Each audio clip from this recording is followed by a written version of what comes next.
Hey guys, welcome back. It's Maverick here with another episode of Tensura.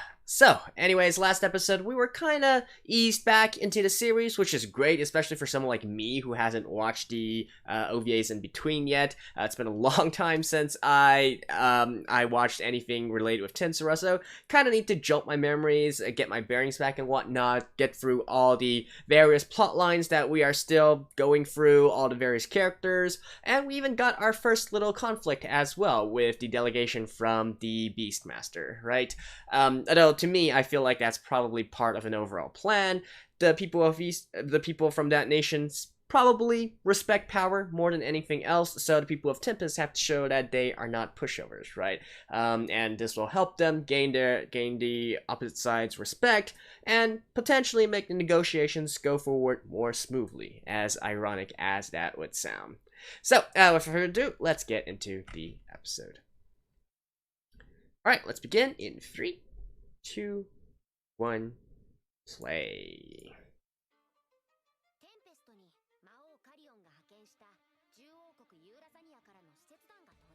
Carrion.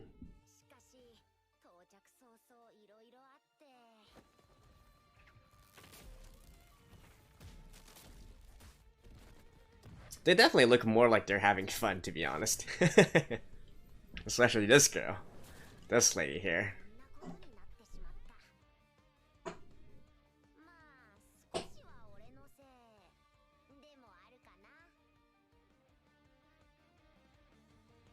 Ah, come off it, Rimuru. I'm sure you had this all planned out.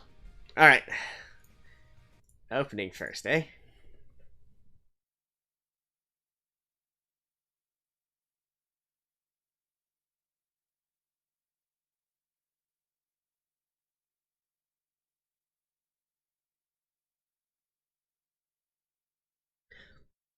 Yeah, seriously, all the music and all the scenes that are chosen for the openings and endings of Tensura, for some reason remind me a lot of the, I guess the sort of cartoon slash anime that I watched while I was a child. It has a sort of nostalgic feel nowadays. Or I guess maybe it's because it's been I don't watch shonen as much as I have in the past.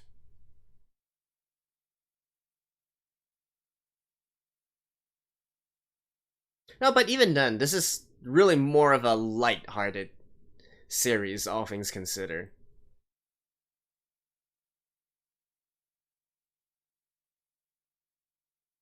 Probably what aids its popularity as well.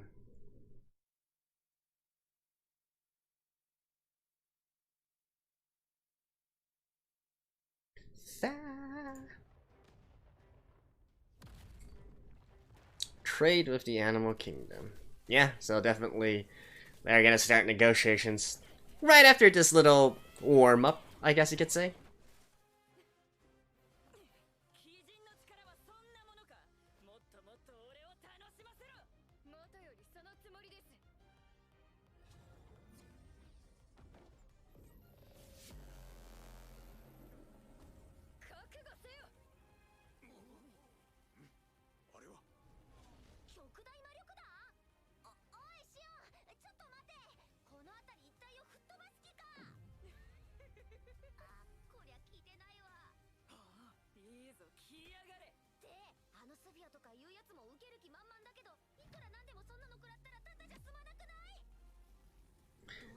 I think you underestimate your opposition a little bit too much, don't you? Remember?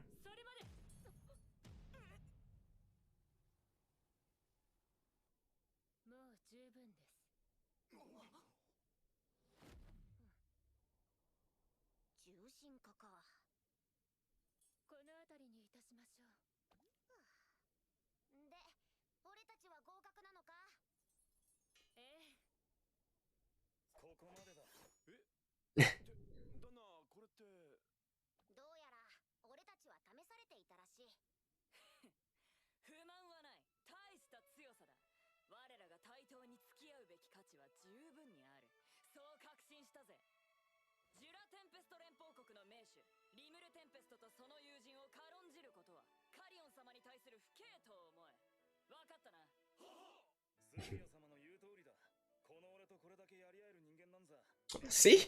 Everything ends up in a very, very wholesome ending here.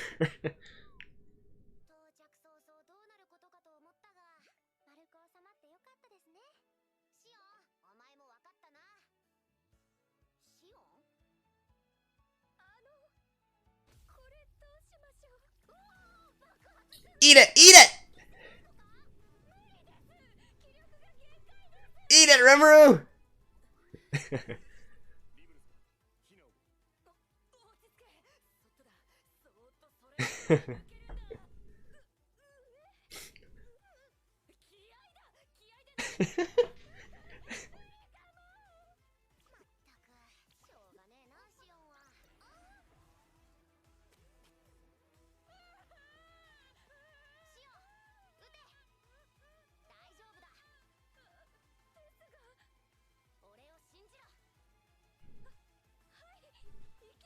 Come on, Rimuru, eat it!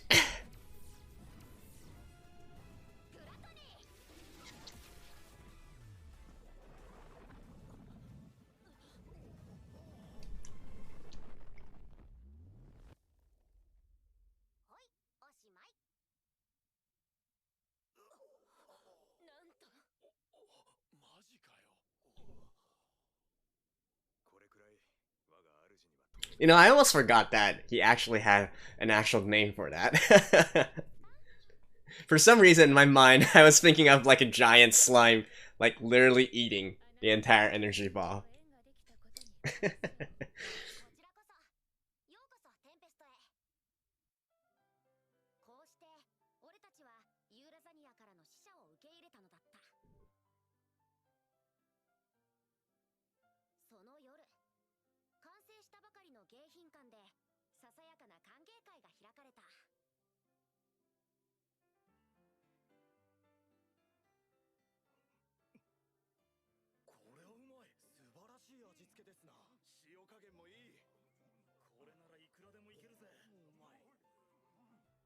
Yay! And of course, alcohol for the lady.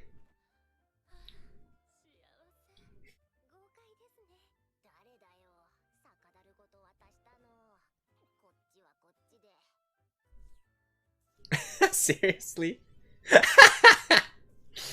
Yeah.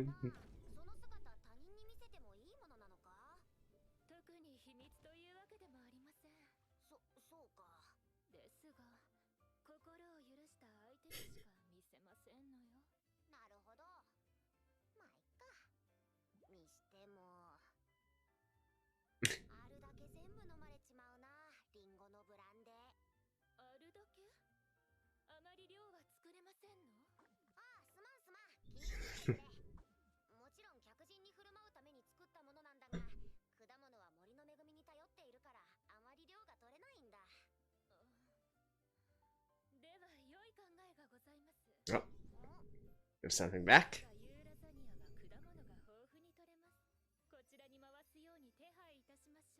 Yep. Start a trade.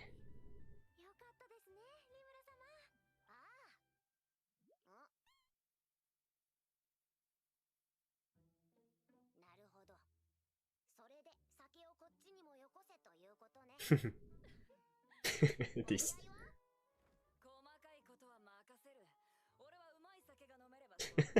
So basically, their country is a bunch of drunkards.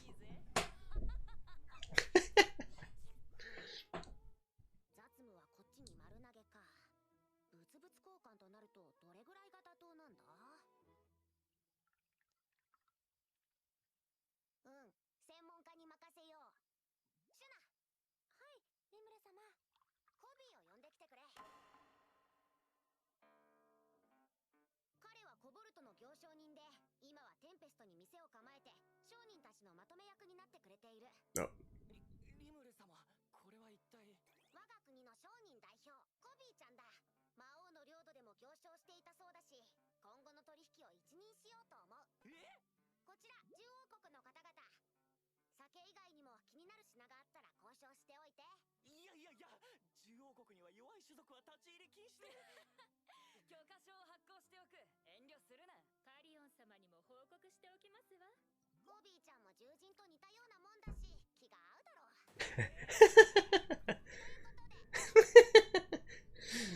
Man.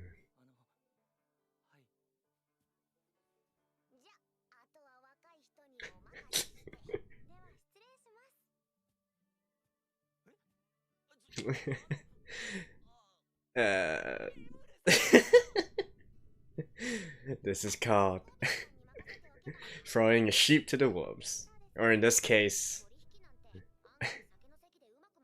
well, let's get that there.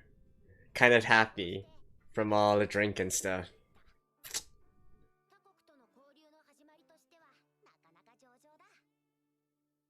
Alright, it all works out fine in the end, right? Oh, that fast? Okay.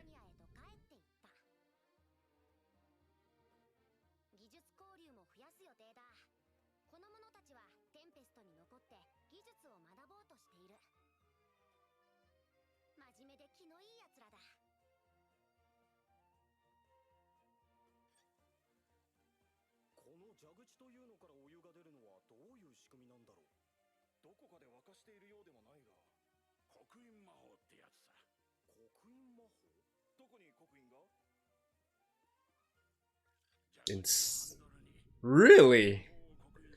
Huh. That's actually pretty ingenious.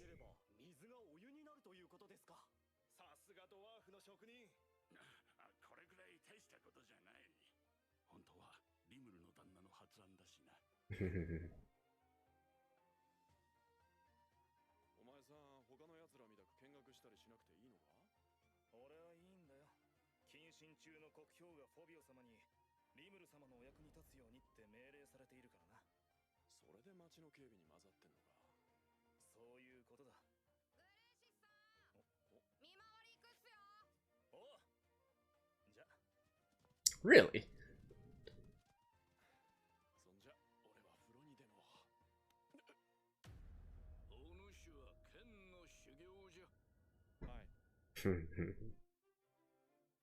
Meanwhile, back at school.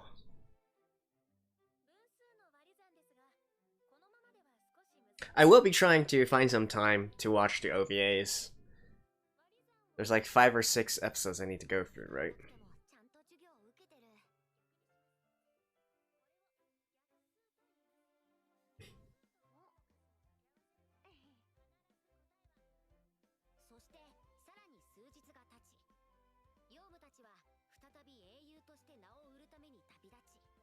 So what about Benimaru's side?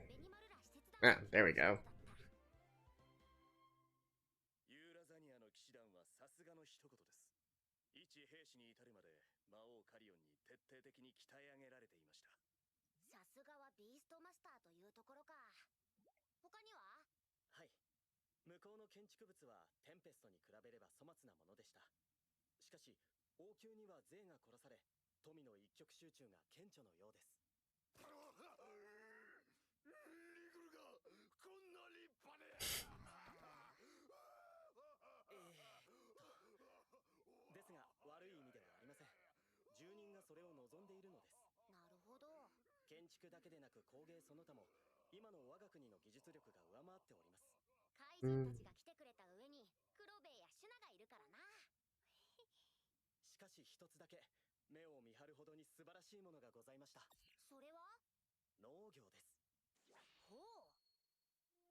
Probably because they have a rich and fertile land, right?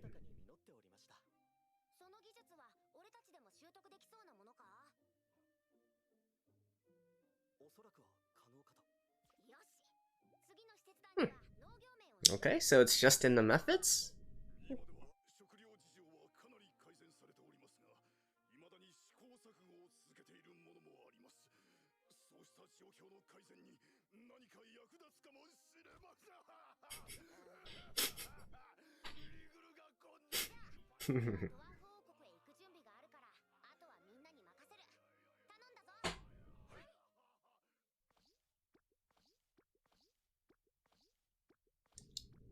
This is definitely a series that you can watch with literally no stress at all.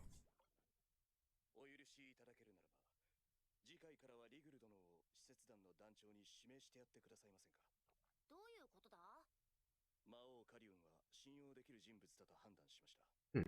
死者を無下に扱ったりする心配はありません。ならば俺は国の守りとしてここに残る方が得策かと。ふむ。それとリグルになら任せても大丈夫。そういうことだな。はい。わかった。いいだろう。ありがとうございます。And he's like bouncing away. お前がそこまで信用するなんて、カリオンは力だけの王じゃないってことだな。そうですね。実は喧嘩を売ってみたのですが、笑っていなされましたし。あお前それ。ヘルフレアなんかはさすがに使えないので、コテンパンに負けました。俺もまだまだです。お前。ですが、フォビオには勝ちましたよ。あ、そう。そうか、フォビオに勝ったのはすげえけど。ダメだ。こいつは外に出してはいけない男だ。What were you expecting, Guru? そんなこんなあったが。翌日、今度は俺がドワルゴンへ向けて出発したのだった。ランが早すぎ。はっ、承知。今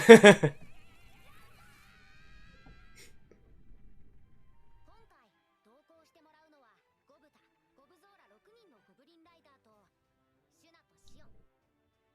I think that joke worked a little bit better in Japanese than in English, though. 3兄弟である。久々にドワルゴンでゆっくりさせてもらえるなんてありがてえ話で。本当ですよ。なあ、お前たち。まったくでさ。そう言ってもらえると俺も嬉しいよ。この国はお前たちがいたからここまで立派になったんだ。そう言ってもらえると職人冥利に尽きるってもんでさ。お前たちに会えて本当によかったよ。旦那。ちなみに後ろの2台の馬車にはガゼル王への土産が積んである。わざわざ馬車を使わなくても胃袋にしまった方が楽だと言ったら。 Actually, I was thinking about teleportation. と諭された。さすがはオーガの姫。最近はベスターからいろいろ学んでおり、マナー面でも頼りになるようになった。ちなみにシオンはベニマル以上に外に出してはならないタイプだと思ったんだが。シュナ様がリムル様と旅行？いや、じゃなくて仕事。ずるいです、ずるいのです。シュナ様だけリムル様と仕事だから。まあ、泣くわわめくわ暴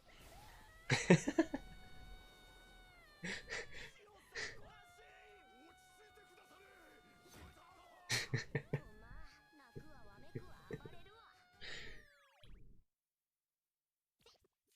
任せて大丈夫か、リグルド。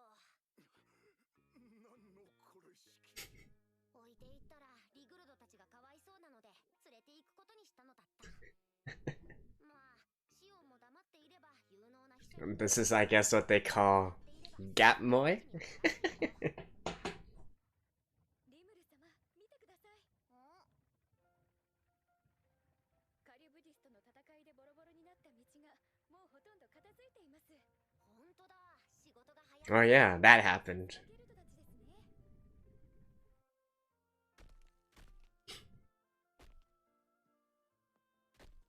ちですね。計画通りだな。ゲルド様、石畳の追加発注をお願いします。わかった。採石場に連絡しておく。はい。お、あれは。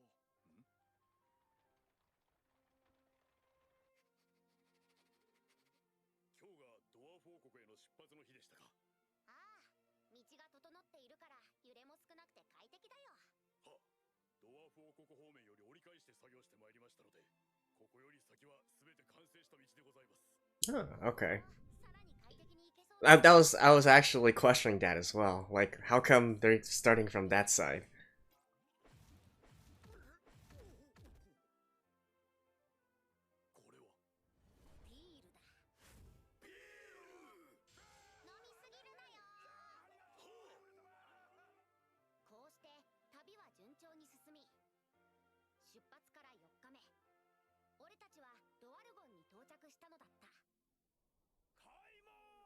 あのように立派な魔獣を刺激するとはよほどの者たちなのか。あれは魔獣なのか。見たことがないな。あの車不思議な作りをしておる。よ、兄貴。何よりだ。カイドウか。久しぶりだな。元気か。俺はリムルの旦那の元で楽しくやってたぜ。だろうな。顔見りゃわかるよ。ガルムたちも元気だったか？おかげさまでな。おう。で、リムル殿はどこだ？あの方は今や国賓だからな。まずは挨拶をしなきゃならんのだが。何言ってんだ？俺はここに。ってそっか、スライムの時の俺しか知らないのか。 Well, that's because you always. リムルの旦那だ。リムルの旦那だ。旦那だ。まあいろいろあってな。リムル殿もお元気そうで何より。じゃあこちらへ。まあそうなるわな。こうして俺たちは無事ドワルゴンに入国し、早速ガゼル王に面会することになったのだった。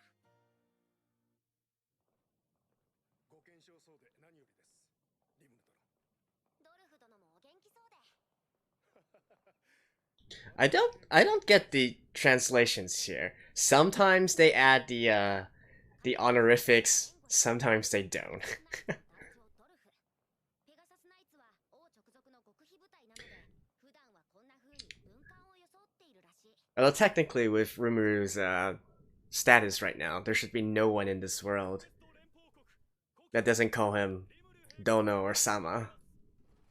Address him with Dono or Sama. Like, maybe Tempest, right? Maybe the big dragon. And then, of course, enemies.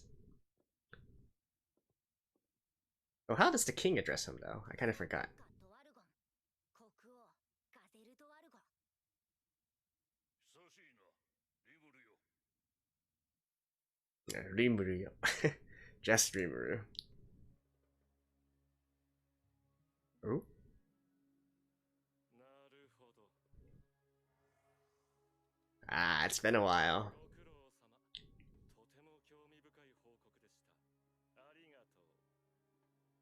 あなたの心臓、そろそろ返して差し上げてもいいのですが、あともう少しだけ働いていただけると、こちらとしても助かるのですよ。何をすればよろしいのでしょう。 Claim it. 様。 Claim it. 簡単なことですよ。とっても簡単なね。 Now that I've watched ReZero, that's the same voice actor as Roswell, isn't it?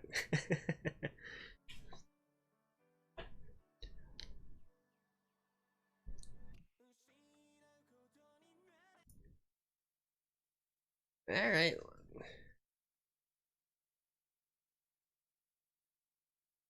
Actually, I think we we saw this already in the first episode, right?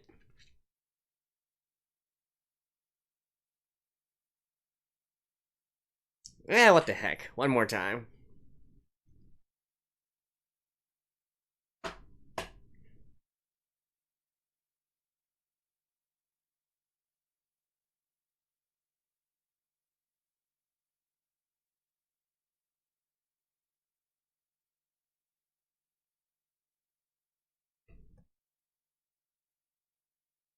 Although it is kind of I guess kind of, how can I put this? Like only having Milim and Shion in the ending.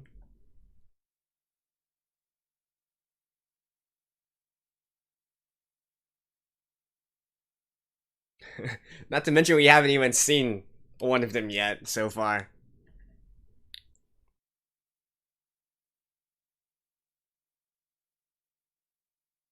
Alright. See you guys later. Well, there is something to be said about the Tensura series, right? It's just so soothing in a way, right? Like, people who have watched my videos for a long time now and looked at this various series I watch probably know that I do enjoy the more like darker fantasy kind of settings and whatnot. I enjoy characters that are more moralistically gray. You know, there's no straight division between white and black, right and wrong, that kind of stuff. To me, that really brings out a lot of entertainment to me, and watching them struggle through these kinds of decisions and whatnot. But with all that being said, there is something to be said about a series like Tensura where you can just basically breeze through it. It's really just a series where you breeze through it. You don't need to think too much. Of course, there's adventure, there's tension, right? And there's some pretty awesome battles as well. Like we saw Rimuru here using his gluttony feature, and that was a long time coming, and you know, the actual battles and fights and duels in the anime are still pretty damn good. But overall, it's this feeling that everything is gonna turn out all right in the end, and so you know, we can feel safe looking forward, because it's just gonna be great. It's going to turn out to be great, right, for everyone involved. And we can see it, like every single character is gonna get their just dues. There's no unnecessary drama or stuff that really makes you think, that is so frustrating, or stuff like that, right? And I think that is part of the reason why the Tensura series is so popular. And indeed, it is, quite nice as well. I certainly wouldn't want every series to be like this, but I feel like, there's got to be a balance, right? With those that are more those that feature more angst, I guess you could say, and those like Tensura, which are you have everything's gonna be all right in the end. That's basically it. The same in this episode, right? The entire delegation from the Beastmaster's side, in the end they all turned out to be great bros. They turned out to be great friends, and so on and so forth. In fact, they're pretty chill, all things considered, compared to how they were acting immediately versus later on, and how they were really willing to learn and whatnot, right? And that actually caught me a little bit by surprise as well. I certainly wasn't expecting their nation to have people so dedicated to not just fighting, but also the arts and crafts, and really trying to learn techniques and technology and bring it back to further prosper their nation, right? I really wasn't expecting that, so that was nice. That was nice. The rest of the stuff, whatever happened between the two nations, it's kind of, we can now say that they have formally established diplomatic relations and trading relations. So the good thing that comes out of it is that both nations should be able to prosper, right? Now, if we are going to sort of, raise the level a little bit more and think about it on a global scale here, I do wonder, like, how the other nations, especially the human nations and whatnot, how they feel about two nations actively prospering. These are all nations with non-humans in them, and they are having great trade, they are strengthening their nations, and so on and so forth. I do wonder if the other nations are going to view this sort of alliance as a big threat, right? It's one thing with the dwarves and whatnot. I think the dwarves kind of get a pass there from the human side, logically speaking, and it's not racism or anything. It's just how most media has portrayed them, right? But to see two nations which feature mostly beasts and monsters and more of these more non-savory non-humans, I guess you could say, including like demons and so on and so forth, I do wonder if that's going to be a point of conflict in the future, right? In fact, I am thinking here because we are, although it's not technically a cliffhanger, I am quite intrigued by Rimuru's visit to the Dwarven Kingdom, and yet not to have them actually talk about anything yet, right? So I do think that perhaps what they are going to discuss in the next episode is going to be the next conflict point. There's probably some rumblings, some uneasiness going on. Maybe they'll need to do something about that. I could be entirely wrong, right? This could be way too early for anything like this to happen, but you do wonder. You do kind of wonder here. And obviously there's the entire Clayman thing as well, but at this rate, I think it's going to be a while longer before we actually see anything happening out of that. So I think we can safely put that aside for now. So, in any case, there's not too much else to talk about for this particular episode. It's just trekking along, building up your own forces. But, like I said, it is nice to see Rimuru actively using his abilities a little bit, just to show once again how badass he actually is, so we can look forward to some pretty epic fights in the future. Alright, that's it for now. Thank you guys, and I will see you guys next time. By the way, like I said, I will be trying to do some of the OVAs, so do look forward to that. No promises when I'll do it, but I'll try, right? I'll try to squeeze some time and watch those, just because I feel like I probably need to go through some of those before the end, before jumping into season 2, right? And that was kind of bad on my part, but I'll try to catch up eventually. Anyways, that's it for now. Thank you guys. See you guys next time.